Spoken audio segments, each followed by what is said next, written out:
सबसे पहली बात, कल जहां हमने अपना काम रोका था, एक इंटीग्रेशन बाई पार्ट्स आपको करने के लिए दिया था, क्या वो आपका प्रूव हो गया है? हो गया सर। हाँ जी, बताओ। किसी को अगर प्रॉब्लम हो तो वो जो एज वाला काम हमारा चल रहा था डिस्क के एज पे, और integral theta sine theta D theta हमारा बचा था, भाई बता दीजिए। अभी अगर नहीं हुआ हो तो मैं अभी कर दूंगा, उसमें तो 2 ही मिनट लगने हैं। क्या सभी का हो गया है क्या वो इंटीग्रेशन?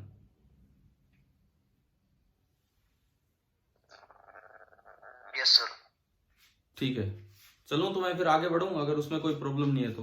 मैंने आपको ऑलमोस्ट बता ही दिया था, लास्ट में आपको लिमिट्स पुट करनी थी बस, है ना? वही सब करना था उसमें। अब जो हमने कहा था कि एक बार हम शुरुआत आज की यहां से करेंगे, इलेक्ट्रोस्टैटिक्स ऑफ कंडक्टर। कंडक्टर की कुछ 4-5 बातें हम देख रहे होंगे।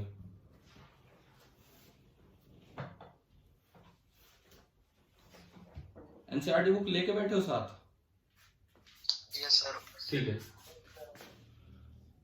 तो हम अपनी शुरुआत कर रहे हैं इलेक्ट्रोस्टैटिक्स ऑफ कंडक्टर।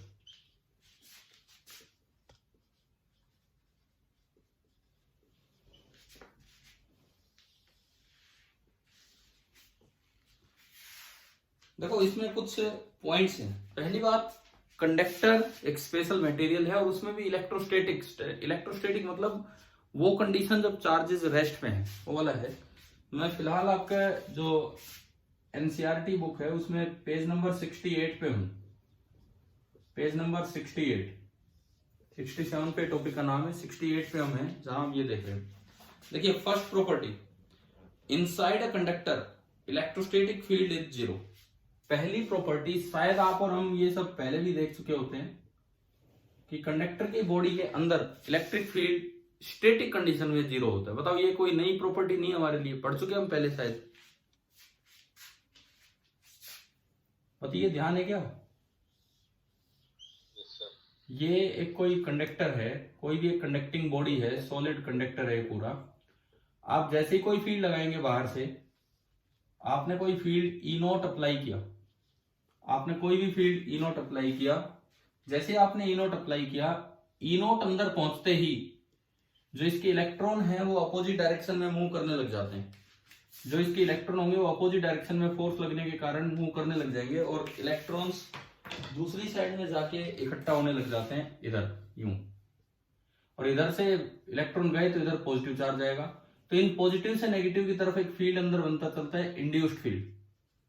और स्टैटिक सिचुएशन तब आती है जब ई इंड्यूस बराबर हो जाए ई नॉट के, और अगर ये बराबर हो जाएगा तो अंदर नेट फील्ड जीरो हो गया।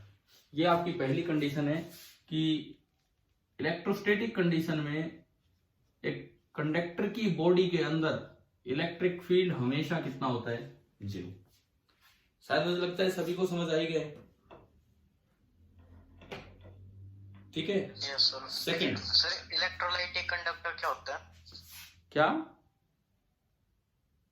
Electrolytic conductor. इलेक्ट्रोलाइटिक कंडक्टर तो मुझे नहीं पता, खैर एग्जैक्टली ये वर्ड कहाँ यूज करते हैं हम। शायद सेल वेल के सिलसिले में, हम सेल्स में हम यूज करते हैं। एनसीईआरटी में दिया हुआ है। कहाँ पे है ये बताओ, एक सेकंड। पेज नंबर 67 पे last second line. Page number 67 page पे, नंबर 67 पे लास्ट सेकंड लाइन। अच्छा अच्छा, पढ़ता हूं मैं। The positive ions made up, मैं एक बार पूरा ही पढ़ लेता हूं। Conductor and insulator were described briefly in chapter 1। ठीक है। Conductors contain mobile charge carrier. In metallic conductor these charge carrier are electron. In a metal, the outer electrons part away from their atom and are free to move. These electrons are free within the metal but not free to leave the metal. The free electrons form a kind of gas. They collide with each other and with the ions and move randomly in different directions. In an external electric field, हमको write down करना है notebook में। क्या? हाँ, ये तो छोटे छोटे पॉइंट्स हैं, छोटे छोटे पॉइंट्स एक बार तो लिख ही लो, दोबारा से इकट्ठे कर रहे हैं। ये सर बुक में जो ना डेफिनेशन ना ना ना ना, ये कुछ नहीं लिखना है, ये कुछ नहीं लिखना है। In an external electric field, they drift against the direction of field. The positive ions in an external electric field, जैसे आपने external electric field लगाया, जो इलेक्ट्रॉन है against the field drift करेंगे, and the bound electrons remain.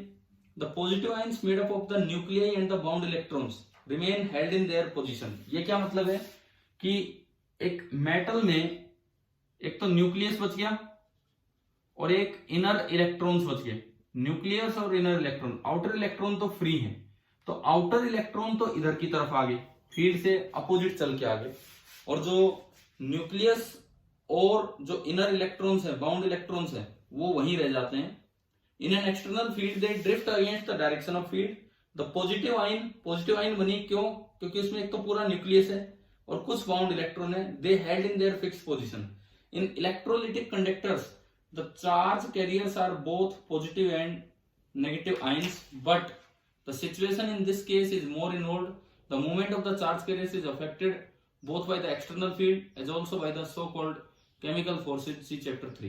अब देखो इसमें नाम आ रहा है केमिकल फोर्सेस का। ये कह रहा है इलेक्ट्रोलिटिक कंडक्टर का क्या मतलब है। आप जब सेल यूज करते हो, बैटरी सेल, उनके अंदर एक इलेक्ट्रोलाइट होता है। कभी ये वर्ड यूज किया हमने, इलेक्ट्रोलाइट। सेल में दो तो कैथोड एनोड इलेक्ट्रोड्स होते हैं, और ये एक कंडक्टर होता है जिसको बोलते हैं इलेक्ट्रोलाइट। तो इस कंडक्टर को हम बोलते हैं इलेक्ट्रोलिटिक कंडक्टर, जो हम केमिकल वगैरह और ये सब चैप्टर नंबर 3 में जाके हम पढ़ रहे होंगे इनमें की क्या है क्या नहीं।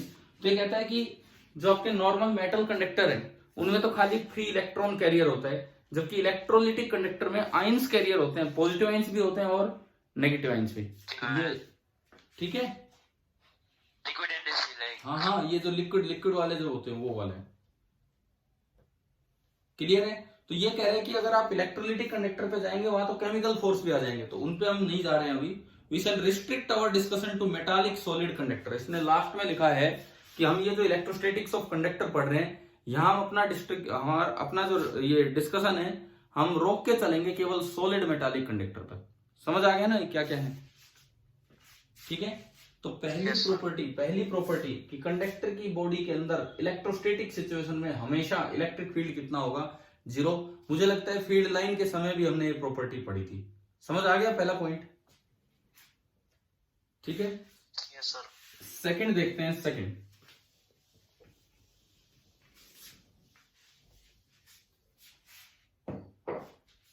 दूसरी जो ये प्रॉपर्टी बताता है यहां पे, ये लिखता है कि at the surface of a charge conductor the electrostatic field must be normal to the surface at every point.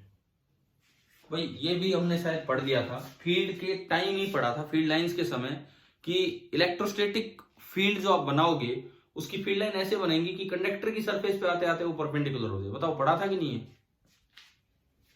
Yes sir, पढ़ा। Yes sir. ठीक है, यानी कि ई एट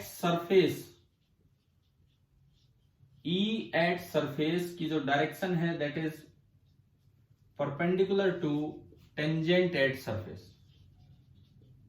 अगर आप सरफेस पे एक टेंजेंट डालेंगे तो वहां पे जो ई की डायरेक्शन होगी वो उसके परपेंडिकुलर मिलेगा। जैसे मान लो ये कोई भी एक मेटल सरफेस है, और अगर यहां पे ई किसी एंगल पे हो गया, परपेंडिकुलर ना होके किसी एंगल पे हो गया, तो उस ई के दो कंपोनेंट होंगे।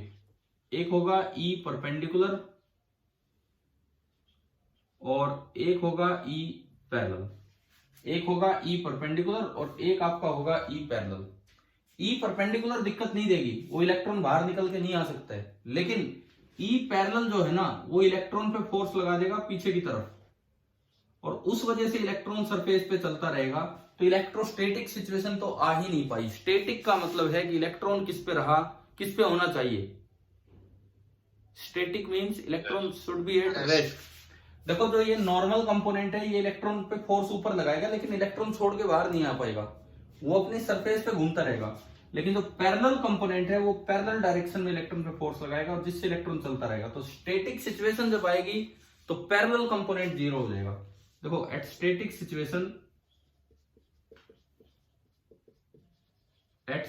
Situation E parallel is 0। इसका मतलब जो नेट ई बनेगा वो केवल सरफेस के परपेंडिकुलर रहेगा। बताओ ये समझ आ गया?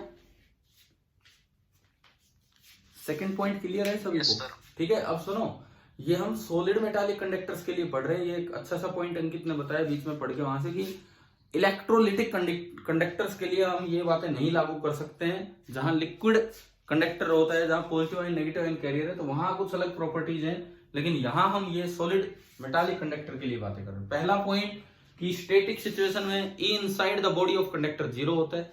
दूसरा पॉइंट कि स्टैटिक सिचुएशन में ई पैरेलल 0 होता है, जो भी फील्ड होगा वो परपेंडिकुलर होगा।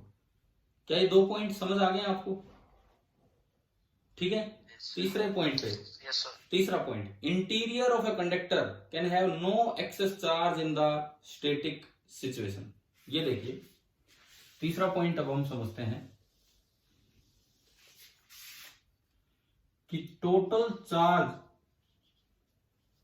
Inside the body of a conductor that is 0 in static situation. Again वही बात है, स्टैटिक सिचुएशन में शायद मुझे लगता है ये प्रॉपर्टी तो पहले भी आ चुकी है, आपको बताया गया होगा, मैंने बताया होगा कि इवन अगर सॉलिड मेटालिक कंडक्टर भी दे दिया और आपको बोल दिया जाए कि वो चार्ज है, तो उसका चार्ज अंदर नहीं हो सकता है। सॉलिड मेटालिक कंडक्टर भी दे दिया तो वो चार्ज अंदर नहीं हो सकता है। जो भी आप चार्ज दोगे कहां अपीयर हो जाएगा?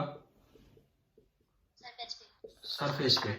बताओ एक बार, पीछे जब फील्ड वील्ड के फॉर्मूला है उस समय बताई थी ये वाली बात, है ना? ठीक है। अब यहां अगर मैं इसके अंदर अगर मैं कोई भी छोटा सा पोर्शन कंसीडर करता हूं, इसके अंदर अगर मैं कोई भी छोटा सा पोर्शन कंसीडर करता हूं, तो उसमें जो क्यू इन होगा, क्यू इन वो कितना हो जाएगा? 0। उसमें जो क्यू इन होगा वो 0 हो जाएगा। अब इसका जो रीजन है, पिछले दोनों तो आपने विद रीजन पढ़े, लेकिन इसका जो रीजन है दैट इज गॉस लॉ। लेकिन अभी तो हम फ्लक्स पे गए ही नहीं है। अब भाई एनसीईआरटी सीक्वेंस तो ये है कि वो पिछले यूनिट में, पिछले चैप्टर में गॉस लॉ पढ़ा के आ चुके हैं।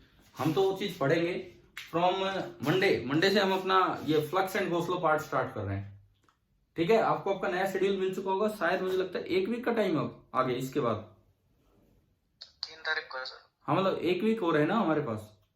ठीक है, तो हम इस वीक तो ये पोटेंशियल वाला पार्ट कर रहे हैं और मंडे से मतलब नेक्स्ट वीक हमारा होगा फ्लक्स एंड गॉस लॉ वाला पार्ट। ठीक है, इस तरह से चलेंगे। तो ये देखिए इसका जो रीजन है वो गॉस लॉ है। गॉस लॉ जब आएगा तब ये पॉइंट आपको समझा दिया जाएगा। तो थर्ड पॉइंट अपनी कॉपी में आप इन शॉर्ट नोट तो कर रहे हैं ना ये चीजें, क्या क्या है क्या नहीं है? Yes, ठीक है। तो तीसरा पॉइंट ये है और इसका रीजन गॉस लॉ लिख के छोड़ दीजिए, जो हम पढ़ रहे होंगे बाद में। फोर्थ पॉइंट, चौथा point, electrostatic potential is constant throughout the volume of conductor and has the same value as on the surface. Actually ये भी नया नहीं है हमारे लिए, ये पॉइंट भी हम पढ़ चुके हैं। देखो बताता हूं। फोर्थ पॉइंट ये है कि बॉडी ऑफ कंडक्टर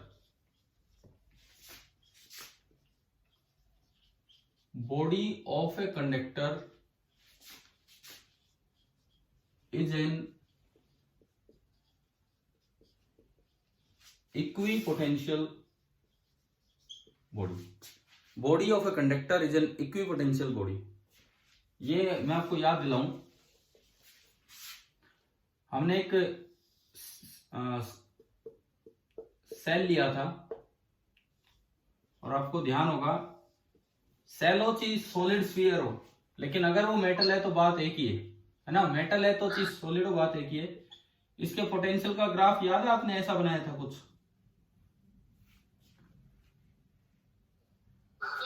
जबकि अगर ये सॉलिड डाइलेक्ट्रिक स्फीयर होता तो मैं उसमें भी याद दिलाऊं, वो ग्राफ कुछ ऐसे आया था, ये सरफेस 3/2 है ना भाई, याद आ गया ना वो सब? तो देखो कंडक्टर की बॉडी हमेशा एक इक्विपोटेंशियल बॉडी होती है, यानी कि जो पोटेंशियल उसकी सरफेस पे होगा वही उसके अंदर हर जगह होगा। और इसका कारण बहुत ही आसान है, आपने ये फॉर्मूला पढ़ा है, E = -dV/dr। पढ़ा था ये E और V में रिलेशन के समय?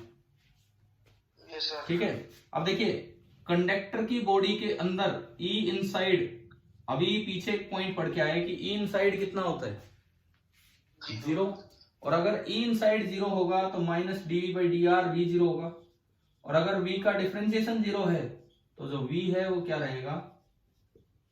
कांस्टेंट। इसलिए कंडक्टर की बॉडी एक इक्विपोटेंशियल बॉडी होती है। लेकिन यहां एक बहुत बड़ा कंफ्यूजन होता है बच्चे को, जब आप करंट वाले चैप्टर में जाते हैं तो कहते हैं कंडक्टर की बॉडी में ये हाई पोटेंशियल है और ये लो पोटेंशियल, तो वहां कैसे हो जाते हैं हाई और लो?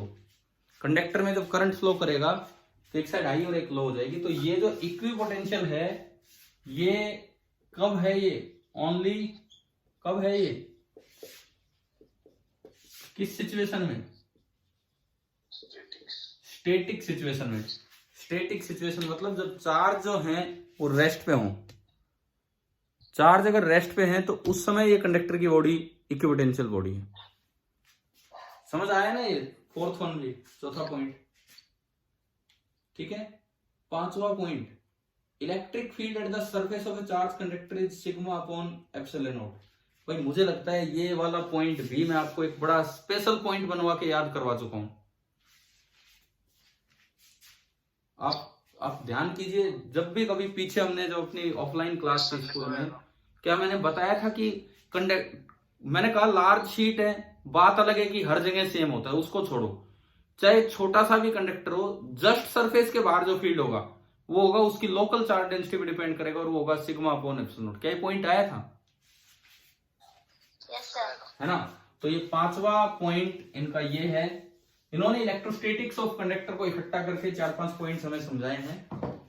तो पांचवा पॉइंट इनका ये है कि ये कोई भी आपको कंडक्टर दिया गया है, कैसी भी शेप का हो, मैं नहीं कह रहा स्फीयर है, ये गलती से बन गया स्फीयर जैसा, कैसा भी हो, मान लो यहां चार्ज डेंसिटी सिग्मा है, चाहे और जगह अलग अलग हो, यहां कोई चार्ज Q1 रखा है, यहां कोई चार्ज Q2 रखा है, यहां चार्ज डेंसिटी सिग्मा डैश है, यहां charge density sigma double dash है। अगर यहां आपको फील्ड लिखना है तो यहां का फील्ड केवल और केवल यहां की डेंसिटी पे डिपेंड करेगा, लेकिन वो फील्ड होगा नेट फील्ड। वो फील्ड होगा नेट फील्ड, वो सबके कारण होगा, एक की वजह से नहीं, सबके कारण होगा, और वो सरफेस के परपेंडिकुलर होगा। अच्छा, आउटवर्ड होगा अगर सिग्मा पॉजिटिव है, और ये डायरेक्शन होगी अंदर की तरफ डायरेक्शन होगी अगर सिग्मा कैसा है? नेगेटिव। रहेगा तो नॉर्मल, रहेगा तो नॉर्मल, अगर यूं सिग्मा पॉजिटिव है तो बाहर, और ये जो फील्ड होगा just outside, sigma upon epsilon not. ठीक है, अब ये बताओ, इनटू एन कैप लगाने का मतलब होता है एन कैप ये डायरेक्शन है, एन कैप ये डायरेक्शन है, और अगर आप वेक्टर फॉर्म में लिख रहे हैं तो चार्ज को विद साइन रखते हैं। अब अगर सिग्मा पॉजिटिव है तो बाहर की तरफ ही फील्ड हो गया, और चार्ज को विद साइन रखें और सिग्मा नेगेटिव होगा तो माइनस एन कैप, मतलब डायरेक्शन अंदर की तरफ हो जाएगी। हाँ जी, भी बताओ, ये पॉइंट समझ आ गया? क्या था ये पॉइंट हमारा? Yes sir. अब इसमें यूं बताओ, क्या ये ई इसी सिग्मा की वजह से है या इन सब की वजह से नेट ई है? हाँ, ये बहुत ही इंपॉर्टेंट बात है, ये नेट ई है अगर ये बॉडी क्या है, एक कंडक्टर। लेकिन ये डिपेंड केवल इस पे करेगा, और इसके साथ आप फिर दोबारा से ये ऐड कर देंगे कि जो इसका प्रूफ होगा,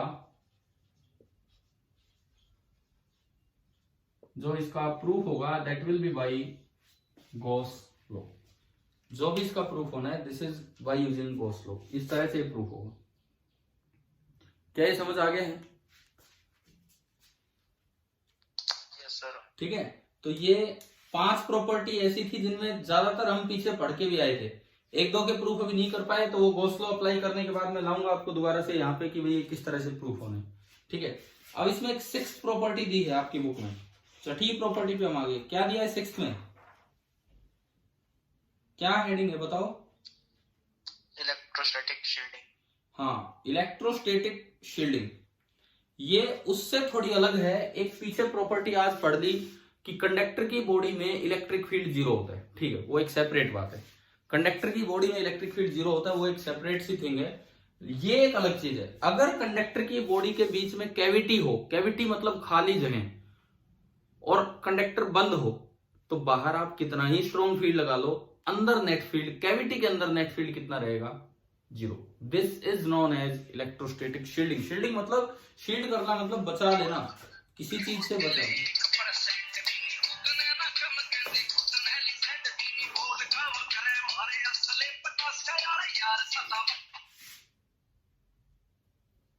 जी, कौन है रोज? कौन ऐसे करता है भाई? आर्यन के नाम से आया था। देखो आज तो ऑपरेटर भी मैं ही हूँ, स्कूल से तो कोई लिंक आया नहीं है, तो इस तरह की बकवास तो बिल्कुल ना हो। आ गया सर स्कूल से लिंक। कब आया था?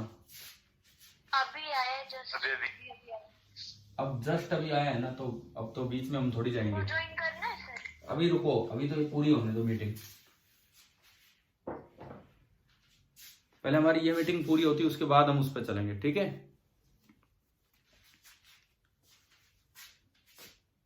चले अभी आगे बढ़े। इलेक्ट्रोस्टैटिक शील्डिंग को समझते हैं हम क्या है। देखो इलेक्ट्रोस्टैटिक शील्डिंग ये कहती है कि अगर ये कोई कंडक्टर है और इसके अंदर कोई कैविटी है, कंडक्टर के अंदर कोई खाली जगह है,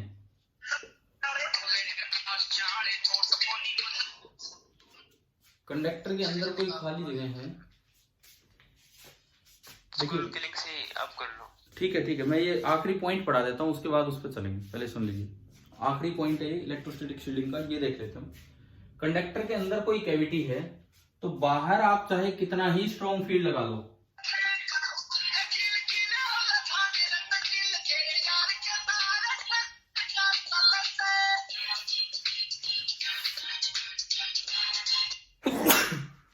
सर आप म्यूट कर दो ना। एक मिनट सर आप उसको रिमूव ही कर दो। आर्य नाम से है। मैं एक बार म्यूट ऑल कर रहा हूँ मैं यार, उसके आप सुन लो मेरी बात बस। देखिए ये बाहर से आपने कोई स्ट्रॉन्ग फील्ड लगा दिया, हम ये तो जानते हैं कि कंडक्टर की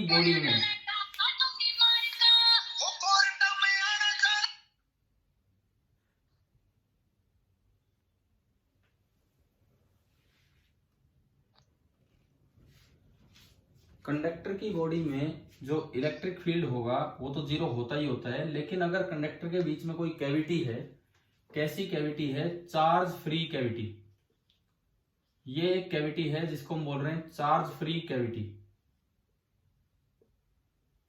ये एक चार्ज फ्री कैविटी है, तो चार्ज फ्री कैविटी के अंदर हमेशा net field, charge free cavity के अंदर हमेशा नेट फील्ड जीरो होगा।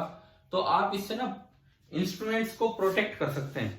कभी भी एक मेटल की बॉडी के अंदर बंद करके, कभी भी एक मेटल की बॉडी के अंदर कैविटी है, उसमें आप इंस्ट्रूमेंट रख दो, बाहर की लैब में कितना ही स्ट्रॉन्ग फील्ड हो, उससे अंदर वाले, इससे कोई फर्क ही नहीं पड़ेगा। ये आपका होता है इलेक्ट्रोस्टैटिक शील्डिंग। ये आपका होता है इलेक्ट्रोस्टैटिक शील्डिंग।